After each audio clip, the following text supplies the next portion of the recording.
Hi there, I'm Mrs. Cristobal. I teach third grade at R.O. Hardin, and I wanted to share a story with you that I thought was a really good story for us to look at right now. And it's called Ruby Finds a Worry. There's Ruby there, and there's her worry there. And it's written by Tom Percival. And I thought, since we know what's been going on lately and with school ending, that a lot of us might have some worries right now. And so let's see what Ruby does with her worries. So let's go ahead and get started. There's Ruby. And if we look at Ruby right now, she looks pretty happy, doesn't she? Pretty carefree. Nothing's getting in her way of having a good time. Ruby Finds a Worry by Tom Percival.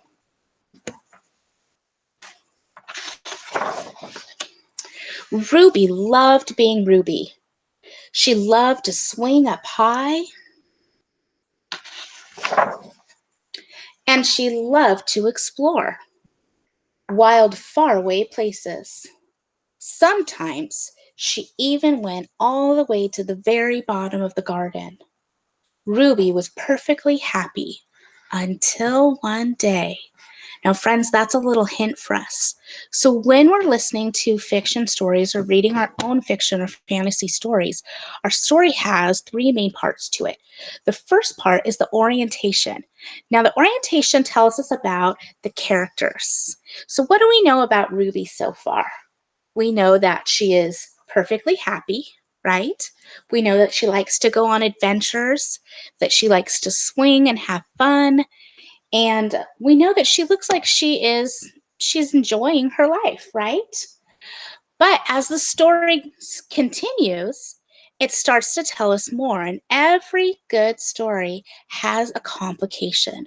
Now, have you ever heard somebody say it's complicated, we can't talk about it? Well, that's what we're talking about here. A complication is a problem, and sometimes it's more than one problem. A lot of times it's more than one problem. And so when our story is going, it's going along, it's telling us about Ruby, and then it starts to go uphill. Things start getting hard until it gets to the very top when it's the hardest, and then it starts to go back downhill, and things start to get better, and that's called the resolution. Now, the reason I tell you about this right now is because in the story it said, until one day. Now, that word until is a signal word, and signal words tell us, hold on, stop. Things are going to change now. And so we know that when it says until, we think, uh-oh, why is she not happy anymore? What's going to happen? And so I bet you we're going to be moving into the complication. Things are going to be getting weird now, or complicated or hard. So let's look at the illustration first. Let's look at Ruby. Now, does Ruby look like her perfectly happy self anymore? Notice we see her eyebrows are turned down, like she's sad. She's kind of holding her hand like maybe she's afraid. And then we notice this guy here. Look at those big eyebrows that are kind of slanted down. Let's read on to see. We can see her, she's changing. Now, why is she changing? So until one day, she discovered a worry. Aha, we were right. That is a worry. It wasn't a very big worry. That's how most worries start, aren't they? They start as something small that's just kind of bugging you. In fact, it was so small that at first Ruby hardly noticed it. But then the worry started to grow. And each day it got a little bit bigger. Look at her face now. Can you see it? Look at those eyebrows. She's not happy about that thing following her.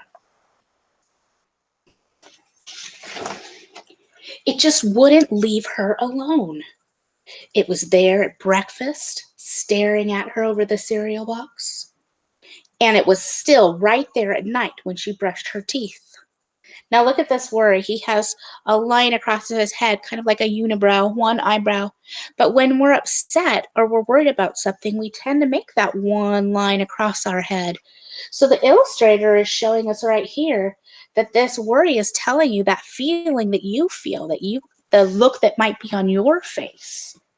And she's noticing that the more she thinks about it, the bigger it's getting. Have you ever noticed that? That sometimes when you're worrying about something, the more you focus on it, the more worried you get, and the less likely you are to think about anything else. You can't enjoy anything because all you're thinking about is that worry. The funny thing was that no one else could see Ruby's worry, not even her teachers. So Ruby pretended that she couldn't see it either. Look what the illustrator's doing here in this page. What are you noticing about this page? Yes, the colors. Look at that. Everything is black and white except for Ruby and her worry. They're trying to give us a hint that that's the important part right now. We're still focusing on that complication. Things are still getting harder and harder, right? No one sees her worry. No one understands why she's worried. And in fact, they all seem to look pretty happy. Except for Ruby, of course. She tried to carry on as if everything was normal, but it just wasn't. The worry was always there, stopping her from doing the things that she loved. I hate that when I'm worried about something and I just can't seem to enjoy anything else. That all I'm thinking about is what I'm worried about. And it's not making me feel any better. Ruby wondered if the worry would ever go away. What if it didn't? What if it stayed with her forever? Ruby didn't realize it, but she was doing the worst thing you could ever do with a worry. She was worrying about it. So worrying about those worries is asking those what if questions, the ones that get crazier and crazier in our heads, right? As we get more and more worried, they become bigger and bigger. And that's what's happening with her worry. Now the worry was enormous. It could barely fit in the kitchen at dinner time, and it filled up half the school bus. And it took up whole rows at the movie theater. The worry became the only thing that Ruby could think about, and it seemed like she would never feel happy again. Wow, this feels pretty extreme, doesn't it? It's gigantic now, it's taking over everything, and Ruby feels like she's never going to be happy again. I bet you this is the climax of the story, the very top of the complication, which means that things might start getting better soon. Let's look and see. Then, one day, ooh, there's that one day again. I wonder if that's a signal word for things turning around again. Then one day, something unexpected happened.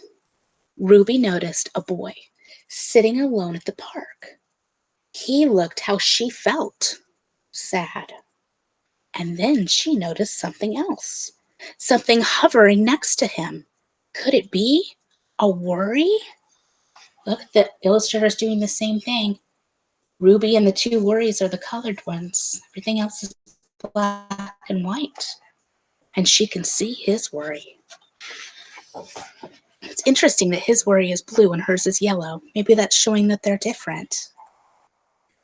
It was a worry. Ruby realized that she wasn't the only person with a worry after all. Sometimes that makes you feel better just knowing you're not the only one, huh? Other people had them too. She asked the boy what was on his mind, and as he told her, the strangest thing happened. His worry began to shrink. See how it's getting smaller? And look at the look on his face. He's starting to feel a little bit better. Do you think that'll work for Ruby as well? Wow, check out the colors in this picture. Remember when we talked about the story having those three parts and how we thought we were up at the climax of the complication, now the very top? Don't these pictures give us a little hint that things are going to get better? Rainbows are usually a symbol of things always getting better. I bet you this is the resolution. Then Ruby did the best thing you can ever do if you have a worry. She talked about it. As the words tumbled out, Ruby's worry began to shrink until it was barely there at all. Soon, both of their worries were gone. Oh, they're figuring it out. Finally, another signal word that we're almost towards the end. Ruby felt like herself again. Another idea for you to know is in the story, the feelings change with that arc. So as she's going up in the complication, you start to see more complicated feelings. But then as it goes back downhill and gets in the resolution, you start to see the character's feelings changing. Of course, that wasn't the last time she ever had a worry. Everyone gets them from time to time. But now that she knew how to get rid of them, they never hung around for long. Now notice over here, this is a letter at the back of the book from the author. And what's really cool is a lot of times the authors will add information that helps you kind of understand the story a little bit. So I'm going to read what he wrote to you. It says, "Dear reader, this is a book about a girl who can't get rid of worry. Everyone worries about things from time to time, and it can be hard to stop. Even though we can't see our worries like Ruby can, they're there with us. Ignoring them can sometimes make them worse. So here are a few questions to ask yourself when you think you have a worry stuck to you." Here's the questions. Are you ready? What am I feeling? Sad, angry, anxious, all three? What can be causing me to feel this way? Who can I talk to about it? No matter what you're feeling, remember that it always helps to talk about it. Be open, be honest, be you. Love, Tom. Remember, Tom is the author of our book. And then he says that here's an organization that offers resources if you're interested in learning more. You could go to childmind.org. So we learned in this story that Ruby's worries were taking over everything that made her happy until she solved the problem by talking about it. So you can solve your worries as well. So a lot of times we think, well, if I just stop thinking about it, it'll go away. But that's really hard to do. So I want you to stop and think for a minute. If you have a worry, which some of you might have some pretty big worries right now. If you have a worry, I want you to think, who are two people I could talk about this with? So stop and think, think, think, think. Now here's the other thing. Your people don't have to be live people. They can be live people for sure. They could be your mom or your dad or your siblings or grandma or grandpa or your neighbor or your teacher if you can connect with them. We miss you. Or it could be a teddy bear. It could be you just holding your phone up to your ear and just talking to yourself. It could be writing in a journal and answering those questions in a journal, or writing in an email or a text to somebody. It could be just going outside and telling it to the world. The main thing is talking about it and getting it off your chest, letting that worry go home so that it doesn't have to bother you anymore. All right, well, I hope you enjoyed Ruby Finds a Worry, and I hope that that helps you try to figure out what do you do when you have those big worries. Now, remember, you are loved, that you are special, and we are so proud of you for working through something that's really a weird, strange time, and that we miss you terribly, and we hope to talk to you all soon. We love you, and we know you're going to have a great day. Bye.